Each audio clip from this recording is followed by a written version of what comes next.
Bab ke-216, Takkid wujub zakat. Hadis yang ke-1213.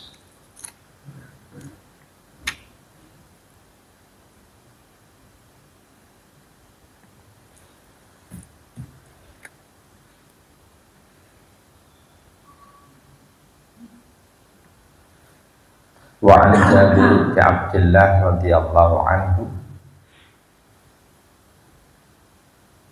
radhiyallahu anhuma qala bay'atu Nabiyya sallallahu alaihi wasallam ala iqamis shalah wa ita'iz zakah wa nushi li kulli muslimin. Muttafaqun alaihi.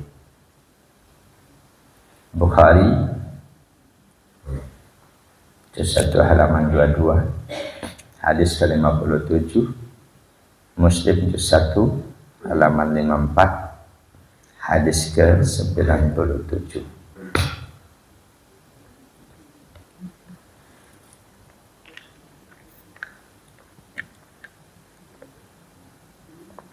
Dari sahabat Jabir bin Abdullah, Jarir bin Abdullah radhiyallahu anhu, qala, beliau berkata, bay'atu an-Nabiyya sallallahu alaihi wasallam, aku sudah pernah bai'at kepada Nabi sallallahu alaihi wasallam.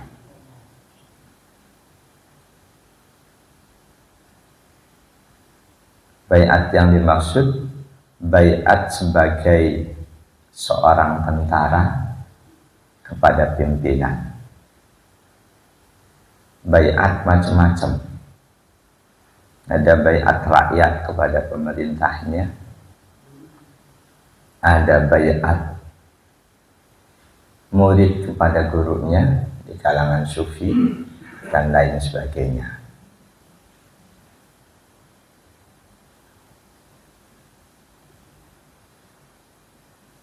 Pembahasan lebih lengkap tentang bai'at di antaranya di Al-Mawsu'atul Fiqhiyatil Kuwaitiyah, ensiklopedi fikih negara Kuwait yang mengakomodir semua madhab yang ada. Dijelaskan di sana lil bai'ati fil lughati ma'ani. Secara bahasa, bai'at memiliki beberapa makna. Tapi secara umum, makna bai'at al-mubay'atu 'ala tha'ah, janji setia untuk melaksanakan ketaatan. Janji setia untuk melaksanakan ketaatan. Sebagai seorang muslim, setiap kita sudah punya janji untuk taat kepada Allah. Itu harus. Meskipun selanjutnya di masa Rasul banyak umat Islam, perwakilan kabilah yang bai'at kepada Rasul sebagai muslim, kepada Rasul sebagai Rasulullah, menyatakan janji untuk taat kepada beliau, taat menjalankan perintah Allah. Namun selanjutnya sebagai muslim, siapapun orang yang baru masuk Islam, nggak ada kewajiban dia harus bai'at kepada ketua MUI misal, nggak ada. Namun tidak semua bai'at itu gugur kewajibannya. Ada bai'at yang tetap wajib dilaksanakan dalam pandangan mayoritas ulama, yakni di bai'atnya amir pemerintah. Meskipun proses bai'atnya tidak seluruh rakyat harus membai'at. Sebagaimana khalifah-khalifah, Khalifah Abu Bakar dan selanjutnya, beliau dibaiat hanya oleh, boleh dikatakan, ahlul halli wal aqdi, sahabat-sahabat utama. Tidak semua umat Islam datang menghadap beliau lalu membaiat, tidak. Dan di setiap negara mempraktekkan itu. Ketika seseorang terpilih sebagai presiden, itu dalam wujud yang lain dibaiat oleh perwakilan rakyat, anggota DPR. Itu sudah merupakan baiat secara umum. Jemaah dan Allah wa iyyakum ajma'in. Di masa Rasul, baiat yang dilakukan sahabat diantaranya di surah Al-Fath ayat 10. Innal ladzina yubayyi'unaka innama yubayyi'una Allah. Al-ayat. Innal ladzina, sesungguhnya orang-orang yubayyi'unaka, mereka yang baiat kepadamu wahai Rasul, innama yubayyi'una Allah. Mereka itu sebetulnya baiat kepada Allah.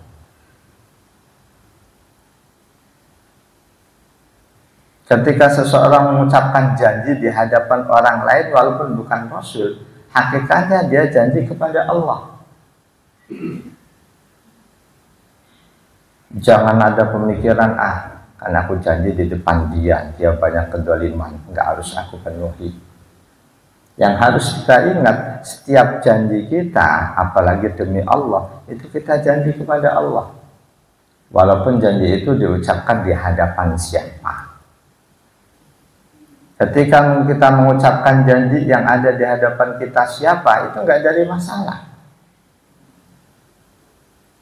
Baik yang ada di hadapan kita itu Rasul atau bukan Rasul, derajatnya sama. Bahwa setiap janji baik diucapkan di hadapan Rasul atau tidak di hadapan Rasul, itu wajib dipenuhi.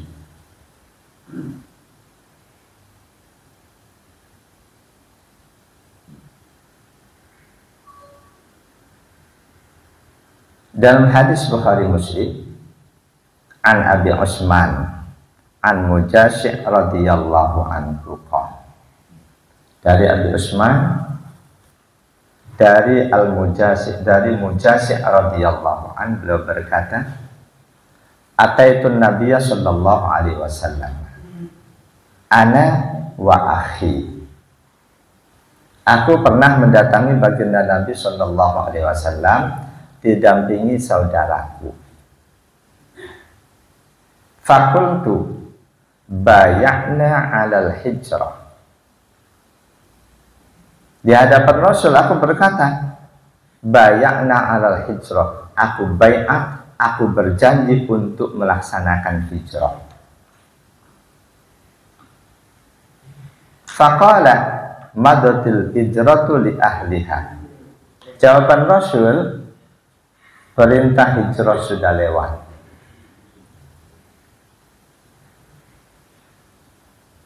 Hijrah istilahi, meninggalkan Mekah menuju Madinah, cuma berlaku sekali.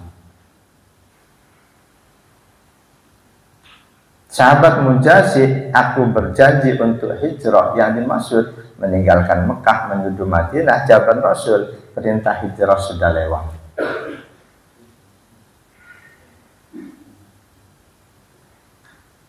Fakultu, lalu aku, kata Mujashih radhiyallahu anhu, berkata, alama nubayyuna, alama tubayyuna. Kalau memang perintah hijrah sudah lewat, terus kami ini harus baiat apa kepadamu?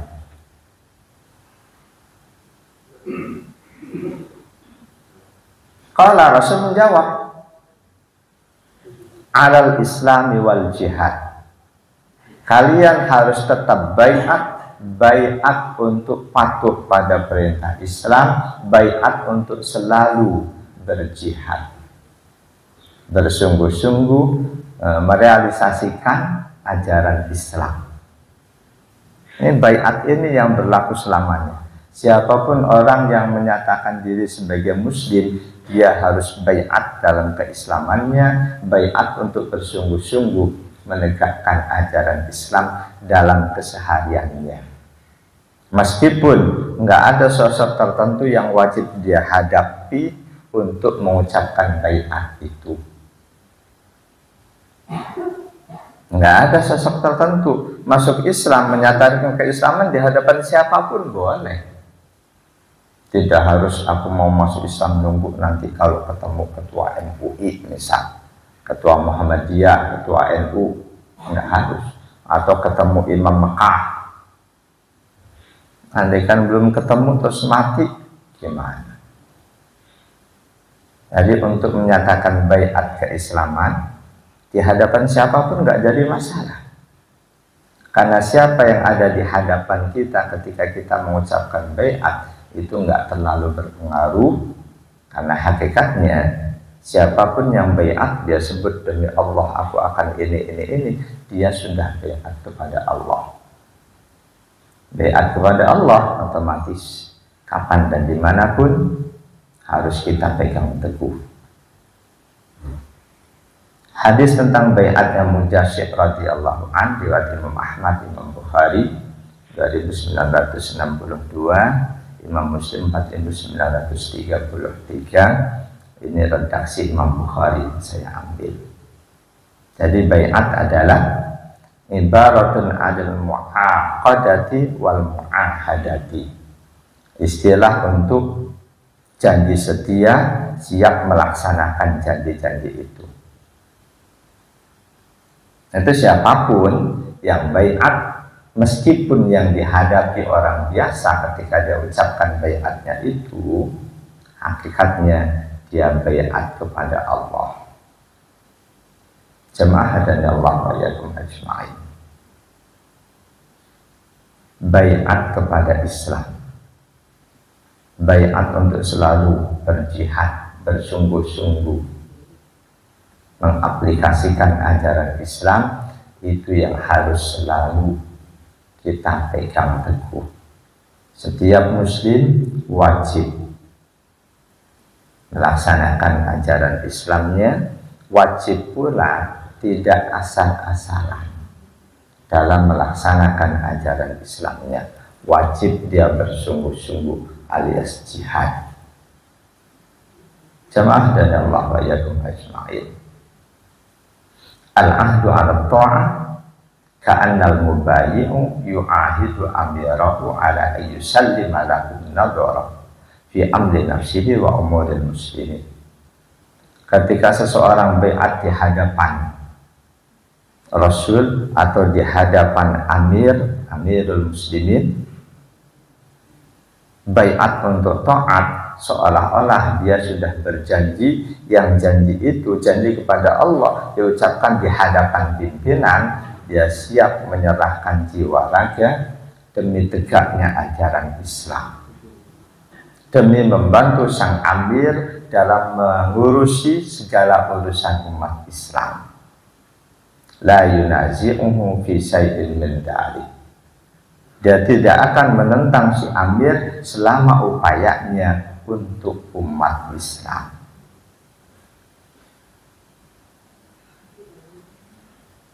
Kalau tadi sahabat Mujasyid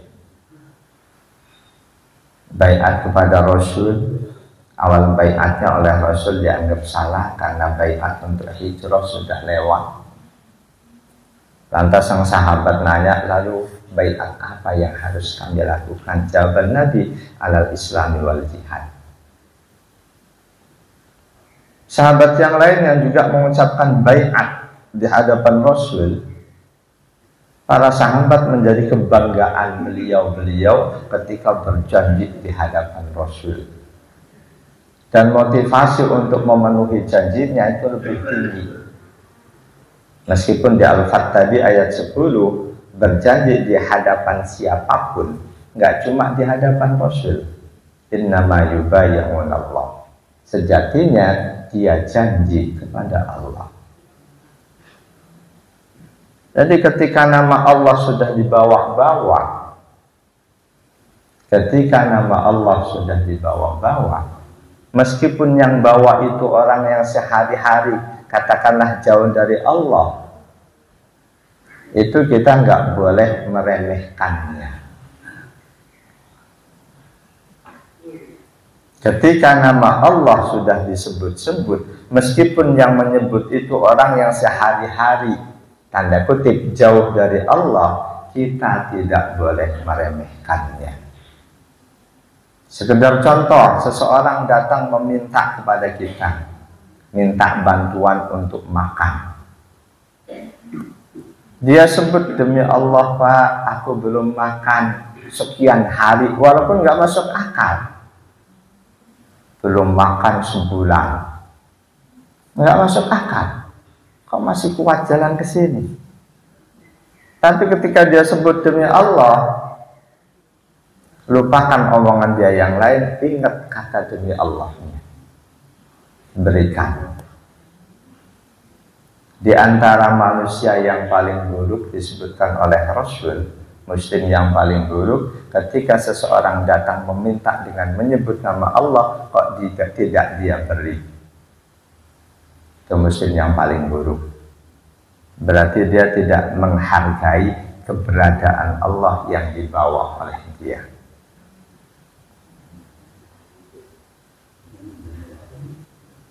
Sahabat lain yang juga pernah menyatakan baiat kepada Rasul, An Ubadah bin As-Samit radhiyallahu anhu qala, dari sahabat Ubadah bin As-Samit, beliau berkata, bayatu Rasulullah sallallahu alaihi wasallam fi rahtin.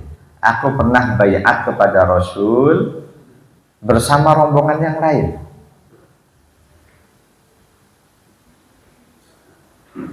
Faqala,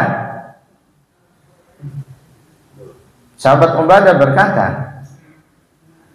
Rasul menjawab baiat kami, baiat masal, ubayyukum ala alla tusyriku billahi syai'an wa la tasriku wa la taznu wa la taqtulu auladakum wa la ta'tu bi buhtanin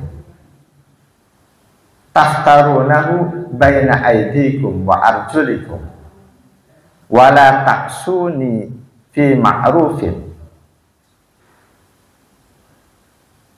Sahabat Ubadah dan lain-lain baiat kepada Rasul. Rasul jawab, ubayyukum alla tusyriku billahi syai'an. Aku baiat kalian, aku terima sumpah janji kalian untuk jangan menyekutukan Allah dengan sesuatu pun. Jangan mencuri, jangan berzina, jangan membunuh anak-anak kalian,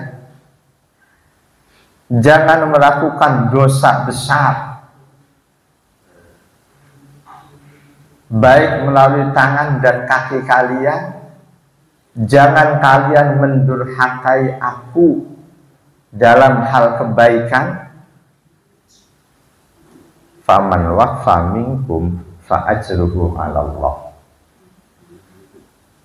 Siapapun di antara kalian yang melaksanakan janjinya, pahalanya ada pada Allah. Faman asaba min dzalika syai'an fa ukhidha bihi fid dunya fa huwa kaffaratun lahu. Barang siapa ada di antara kalian yang melanggar baiatnya, janji setianya, dengan dia membunuh atau apa, lalu ditangkap oleh amir atau dia lapor lalu dihukum, itu adalah tebusan untuk dosanya, tebusan yang berlaku sampai di akhirat nanti. Seluruh ulama sepakat siapapun yang melakukan dosa yang ada hukumannya, membunuh dibunuh, berzina dirajam, ketika hukuman syar'i itu dilaksanakan di dunia, dia sudah bebas dari hukuman itu di akhirat nanti.